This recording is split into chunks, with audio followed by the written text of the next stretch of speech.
It's all bad news in the real estate market, especially the mortgage markets. Next.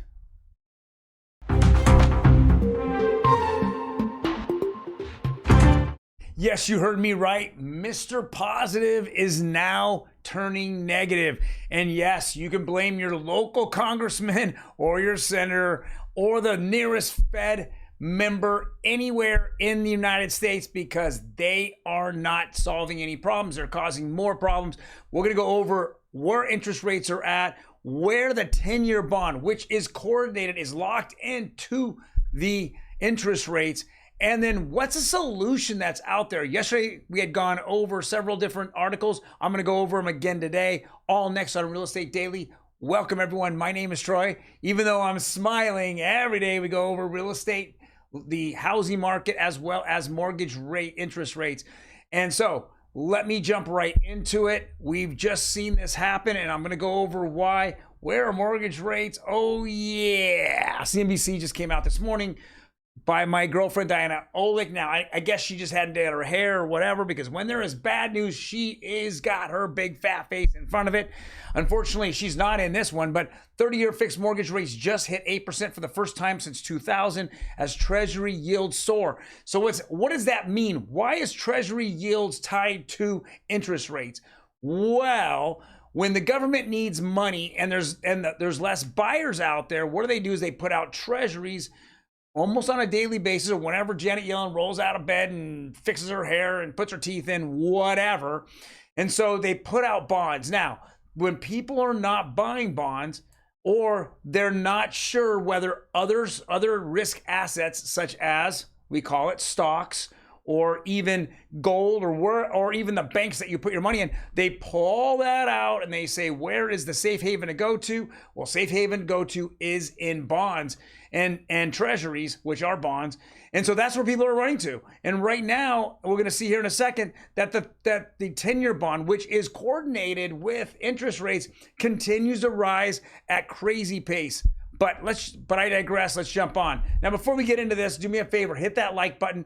It really helps my channel here. I want to give you the absolute best information out there to make good decisions when you're looking for homes, or you own a home. Do I refi? Do I do cash pull out?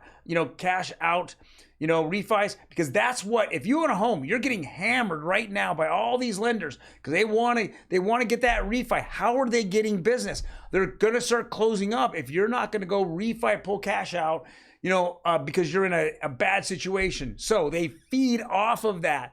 They feed off your greed, 4 years ago, and now they're feeding off your fear, 4 years later. So it's kind of funny how the mortgage industry works. Mortgage demand falls to the lowest level since 1995 as interest rates near 8%.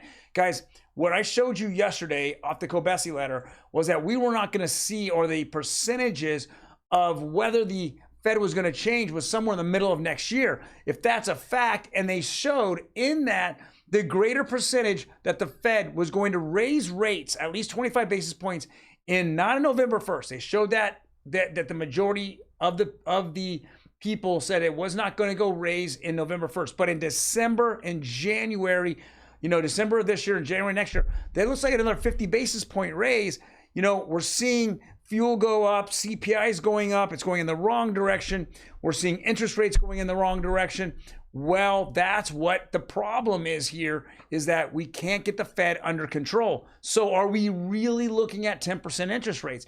If we are, guys, it will be the buying opportunity of a lifetime, because if the housing market goes down, and there's hardly anyone buying homes, guess what? This is the first time it's happened in 5-6 years. Wow. If you can pull deals up at that moment, fantastic. But the majority of the United States are not going to sell their homes. They have a 2-3% interest rate. Why would anyone want to go into an 8% interest rate by moving up, or even a 10% interest rate on move up? The only way it makes sense is California is moving out of this state, which they are doing. They're hemorrhaging. But there's so many other people that want homes here. There's not enough homes. New home builders aren't building nearly at what they should be, and they haven't been building the last 10 years at all. So there's just not enough housing for everybody. We're seeing rents go up. The CPI number continues to show that they call it the troublesome or the sticky inflation is in housing, and that's where we're seeing it. So let's go over the Kobesi letter, because Kobesi letter is absolutely the best news, the best unbiased news out there. So it says, breaking 10-year note yield now is above 4.9% for the first time since July 2007. Just over 3 years ago, 10-year note yield was at 0.39%. Guys, inhale that. 36 months, it was 1/3 or 1/4 of 1 point. Today, it's almost 5 points. Okay, imagine if you were a bank and you had all this money flowing in because of flu, or people were just getting, they were getting stimmies, or they were making money off of the government or making money off of everybody, and the money in 2021 was ridiculous, then they took that money and they put it in banks. And what the bank do is that, what does the bank do with your money? Does anyone else know out there? If you do, please leave it below, because you know what the bank does with your money? They reinvest it at a higher interest rate than what they're giving you. So that's how they make money. They make the spread, right? So you put money in the bank in 2021, you're almost at 0%, but they would take your money, put it in a 10-year bond, or put it in a 5-year bond, and they would get about 1 to 1.5%. So making 1.5% on your money, and everyone thinks, well, that's hunky dory. The problem is that if I want to pull my money out, then the bank, and so does everybody else. Well, then what does the bank do? Well, the bank says, oh shit, okay? Oh shit. What I have to do is then I have to start selling these bonds, but it doesn't make any sense to sell the bonds, because if I sell them prior to maturity, then I get penalized and I lose money. And then somebody then I'm gonna have to pull that money out to give a consumer their money back. Well, take that one step further and you have a bank run. Well, now all of a sudden you're getting penalized like crazy on all the money that you took from other people and invested it. And that's why this is crazy. You're pulling right now, the M2 supply, money supply in banks are dropping like a balloon. Well, balloon goes up, dropping like a lead balloon. No pun intended.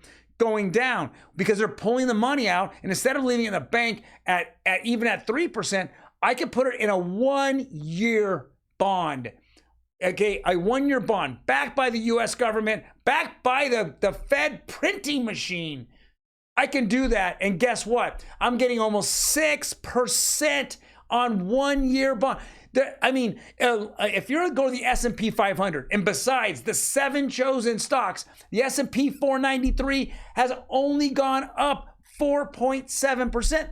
It's not even worth putting money in there. The gamble isn't worth it. And now we're seeing Nvidia just take a crap all over the place. Thank you, Fed, and thank you, Joey B, for fudding it out, saying that AI chips won't be sold to China. Well, guess what? At that point, Nvidia is just crashing like a wingless airplane flying straight into the ground. It has gone down over 20%. It was over $500 a share. Now, holy crap, it is falling like an absolute rock. So that's what we're seeing here.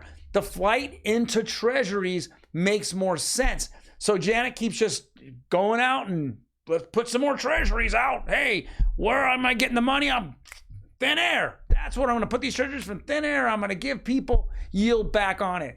And so we actually, I expect that once this rolls over 5, we're going to see closing in on 10% interest rates, and it's going to go over 5, guys. There's nothing stopping this freight train going straight up. Let's go look at this chart, man.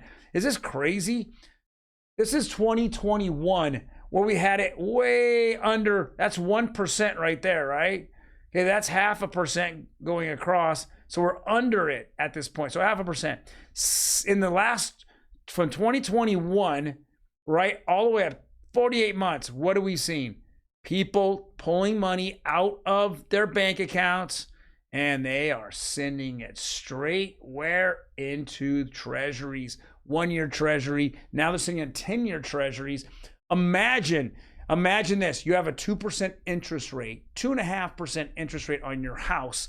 Yet you could put your money in the bank right now and get almost 6% on a 1 year, or give it a few minutes and we're gonna have over 5%. So I can make double of what I'm paying in interest. I can make double that on a 10-year bond. What craziness this is. World's upside down. This continues to prove it.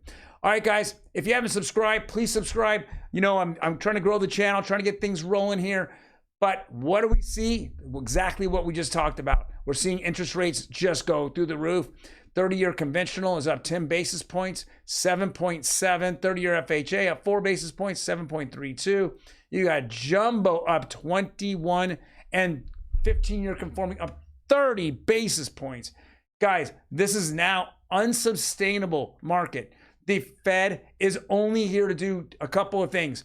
Get rid of, literally raising interest rates, okay? The overnight interest rate. What is it doing to the American public? Number one, it will just eat up all your savings. Number two, it will make you jobless, okay? Think about that. Number three, at this point, they haven't been able to change any of reality of what, food costs and fuel costs. Haven't been able to do any of that. The whole idea behind it is if I get rid of all your jobs out there, then you won't be driving around anymore and you won't be paying for food, just only what you need. And you won't be paying for boats or cars or watches or shoes. You'll be broke. We want the American public to be broke. And when they're broke, then only will we then lower interest rates. And that's exactly what we're seeing here play out. When I hear, Joey B say, and Jenny, we have a very strong labor market. I call bullshit. When you lose 1 million full-time jobs last month alone, and then you turn up and you have one of the highest people are on multiple jobs, but each job is counted as one. It's not counted as a half a job because they can't calculate that. So when you go out and you do Uber, that's one job. But if you work at a convenience store, that's 2 jobs. And if you go and you have a full-time job, that's 3 jobs. That's counted as 3, not one person at 3 different jobs. Think about that, guys. Well, thank you very much for joining me today. If you have any comments, please leave them below. Otherwise, I will see you tomorrow. Hopefully the bond market this week does not go over 5 because we are going to skyrocket until the Fed shows up and says some dovish things on November 1st. But then again, the Fed, they could care less about how the general American public work. They only care about making sure you stop, you stop spending money regardless if you're dead or alive. Doesn't matter. Take care.